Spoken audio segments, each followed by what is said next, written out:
Welcome back to సింథుజాస్ home diary. ఈరోజు నేను ఇక్కడ రాగి పిండితోటి సన్న కారప్పూస ఏ విధంగా తయారు చేసుకోవాలో చూపిస్తున్నానండి. ఇక్కడ నేను 2 టీ గ్లాసుల రాగి పిండిని తీసుకున్నాను. దానికి 1 గ్లాసులు శనగపిండి, జీలకర్ర పొడి, ఉప్పు, కారం అంతేనండి. ఈ ఇంగ్రీడియంట్స్ని నీటితోటి కారప్పూస పిండిలాగా ఈ విధంగా కలుపుకున్నాను. కొద్దిగా పలచగానే కలుపుకోవాలండి. మరీ గట్టిగా కలుపుకుంటే కారపూస గొట్టంలోంచి దిగదు. ఆ తర్వాత దీనికి కొద్దిగా నూనె రాసుకుని ఈ విధంగా కారపూస గొట్టంలోంచి దూసుకోవడమే. చాలా ఈజీగా ఉంటుందండి. పిల్లలకి చాలా హెల్దీ రెసిపీ ఇది. నేను ఈ రాగి పిండి మొలకెత్తించి వేయించి పిండి చేసిన రాగి పిండితోటి ఈ విధంగా తయారు చేశానండి.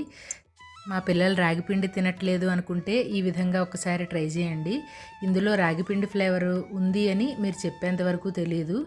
అంత టేస్టీగా ఉంటాయి. నచ్చితే ట్రై చేయండి. అలాగే మీ ఫ్రెండ్స్ అండ్ ఫ్యామిలీకి షేర్ చేయండి. Thank you so much.